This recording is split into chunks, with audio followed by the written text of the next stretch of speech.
we are headed to Texas to talk to Noah. Pronouns he, him. Noah, go on. What would you like to chat about? Hey, thanks for taking my call. I'm a pretty new atheist.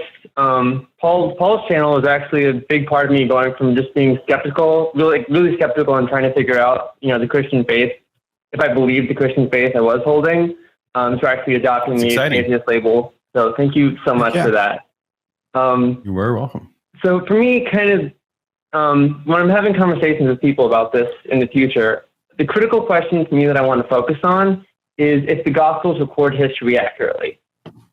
If they don't, then there's really nothing for me to believe Christianity. But if someone can convince me that the Gospels are real, are real history, then obviously I'd go right back to being a Christian.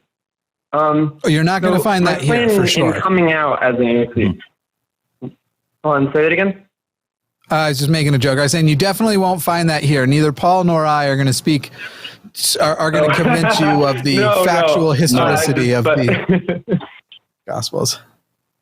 Yeah. No, I don't think there is any reason to believe it, but, I want to be having good faith conversations with theists in the future. Sure. So my plan in coming out is to kind of, is to ask, certain people in my life, why they believe that the Gospels contain accurate history.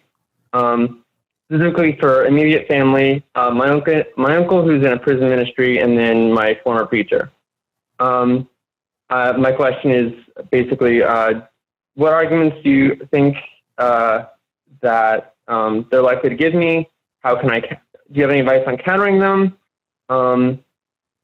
What are the best reasons to cast doubt for them that I can ask them in response? Once I've kind of talked to them about why they do believe. And then on a broader sense, do you think this is a reasonable plan for coming out as an atheist in general, or is this a bad idea? I have two thoughts on that second question and a million on the first part. Yeah.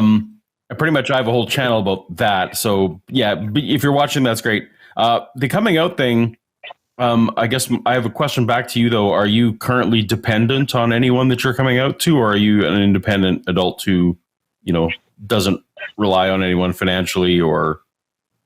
Thankfully, not only am I independent, I live in Texas and they live in Delaware. So. Okay.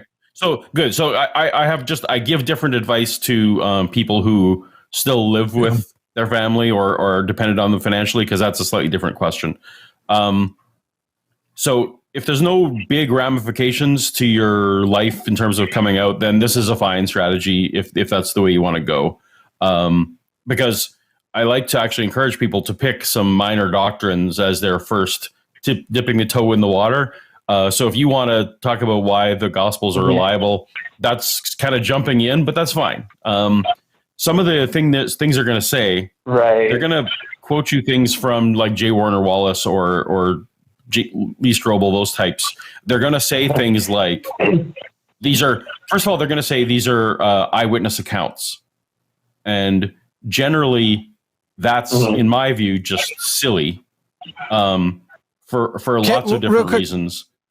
Before we pop on, do you mind if I jump in on the second question again too, and then let you take back over on the first question? So the second question on whether or not it's a good coming out strategy, I will tell you that a coming out strategy that includes starting a challenge to their faith actually sounds like a bad idea to me. I usually recommend to people, like, let people be used to the idea that you're an atheist before you start fulfilling the stereotype of you're going to attack their religion and attack their faith and stuff. I wouldn't do them together, and I might even separate them by months. The good news is they may come to you with those things, but I would even say in this introduction thing, if they try to challenge it there, I would even there say like, hey, for the moment, I just want to get this out. I want you to know where I am. This is, this is how I live. This is what I believe now. This is what has changed. And I personally wouldn't have an argument about doctrine and historicity and all that stuff right off the bat, because all that is going to happen is like kind of Paul mentions he has a channel, but what that actually means is Paul has thousands of hours of his own research and work on the internet of just the things they might say. And I don't think Paul would even say that he's sure every challenge that they could come up with is there. Because sometimes, like, I can screen a call and see in the text, like, Lisa from Idaho is sure God exists because her life changed. And I think in my head, I know where she's going to go with it. And then it goes somewhere completely different. So if you come out of the gate hot, I'm an atheist. And why do you even believe this? You don't know which challenges they have ready. And the bar for them to feel, just real quick, the bar for them to feel ready to dismiss you is extremely low. Like I remember talking to an old roommate's father who dismissed me after we were talking for like 30, 45 minutes. And then he was ready to shut down because at one point I stuttered during an answer and I sounded a little uncertain. And that's when he was like, so see, you don't even, what are you talking about? And he like mocked the stutter I did and stuff. Yeah, it was now hopefully the people you're coming out to aren't going to be as douchey, but I would actually go so far as to say like minimum of like a 3-month period of after coming out as atheist, and unless there is some core imperative thing you need to get out and off your chest, or there's somebody you're worried about the abuse that they are taking because of it. Other than those things, maybe some I haven't thought of, I would give yourself 90 days of everyone knowing you're an atheist before you bring your atheism to anybody. The good news is most of them won't be able to wait, but even if they can't wait on your initial conversation, I would not jump on that. I would, it'll be hard, but you'll also come off as the more powerful and intelligent person by saying, let's do this later. So that's what I had to say about that. Yeah. And actually that's advice. That's advice I wish I had. That's completely, yeah. My family came hot at me with all their objections and I came too hot back. So yeah, that's great advice. Mm-hmm. Yeah. Right. So if I can clarify a bit, coming in hot is actually kind of the opposite of what I'm trying to go for. Cool. So basically what I want to avoid is just coming out and saying, oh, I'm an atheist now. I'm terrified of the backlash that's going to be from that. I'm going to get bombarded with these conversations with more people than I want to take on, rather than selecting a few select people I want to start having these conversations with. The idea behind the approach that I suggested was that I come from a pretty a faith background that's honestly more intellectual. Like, oh, we've looked at the evidence and we can know that Jesus is God from the evidence. There's some faith is required, but the evidence is solid. That kind of thing.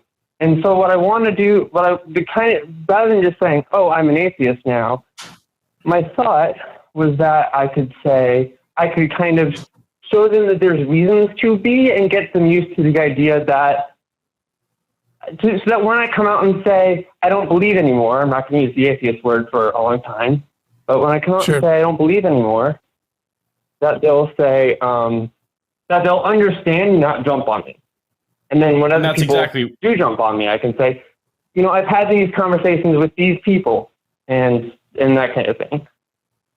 That's exactly the advice I generally try to give to people, is that they pick some very like some non-essential doctrine, like the Gospels are one of the core ones. If you just want to figure out how people are going to respond, you pick something like, do you think everyone's conscious in hell forever? Like, you pick one of the really side things and just see if they warm up to it, which is, I think, what you're trying to say is that, and if you're going to go that route, you should really just ask questions. As you said, it's like, how do we know that these are eyewitness reports? If you want to just have a conversation and don't give them any new data, just see how much they've researched and how much they know. And then you can maybe prompt with the follow-up questions is, well, isn't it weird that like we don't have any manuscripts in the first couple centuries that have the guys' names on them? Like, don't you think that's weird? Like, maybe instead of, as you say, instead of fighting back on them, just maybe seeding them in question form some of the reasons to doubt or some of the reasons why we shouldn't be so confident as they say.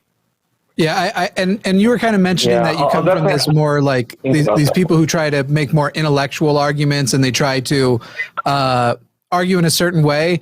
And people who do that usually hate the people who do it back to them. So even though it might seem like a tactic that's going to work back in return, I wouldn't expect it to. And if anything, then it kind of becomes more of a pageant and competition of who can do that performance better than who is actually making the better point. So I think Paul's thing about asking questions, being generally familiar with how to be skeptical, and in a way, I feel like the most successful conversations I ever had were times where I was not even meaning to, but secretly teaching people skepticism, teaching people how to ask the question beyond the place they had stopped asking questions before. And so that would be the way I would go. Sorry, I'm getting a little smirk on my face because I've just realized that there is an individual in the live chat named Titan Uranus, and I just got the joke, and now I'm stuck. Nice. Anyway, but it is pronounced Uranus anyway. I'm pretty sure that's how Neil deGrasse Tyson does it. But yeah, it's good to hear that you weren't planning on coming in hot. That was the initial impression I got. And I'm still glad that I made that mistake, because there are definitely going to be people in the audience who did need to hear that same advice of like, don't go in hot. So either way, very useful. Is there any other challenge or problem you're worried about? Honestly, I've got a lot to think about. So I think for now I'm good, but I really appreciate it.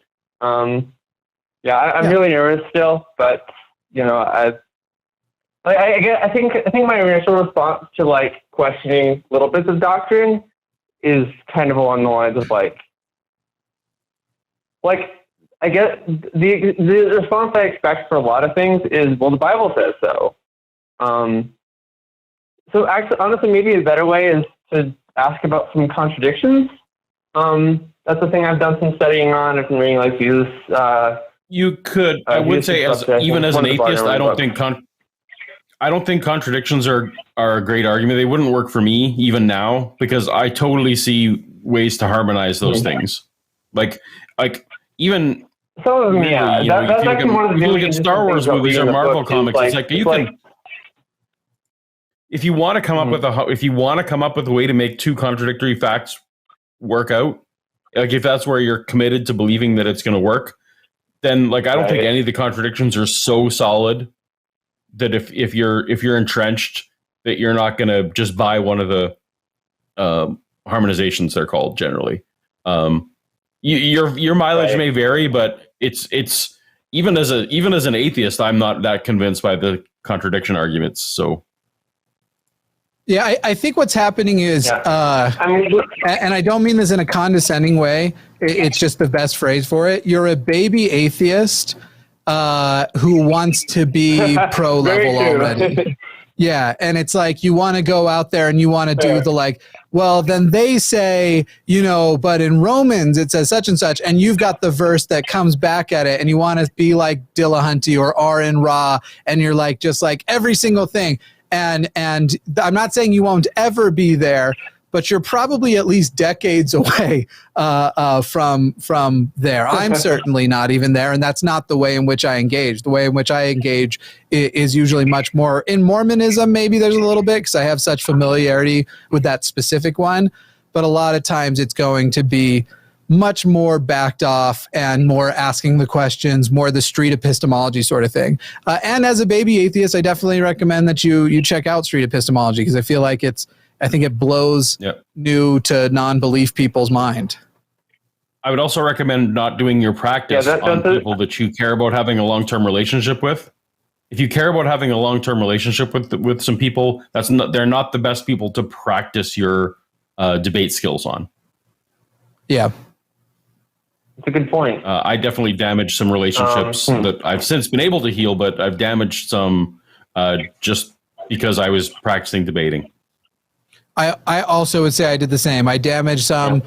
However, the people whom I did the most damage with, those people suck independent of all of that. So I'm not trying to repair them at all. So, yeah. Gotcha. All right, Noah. Yeah, you guys give me a lot to think about. Thank you so much. Yeah, definitely. All right. Really appreciate the call.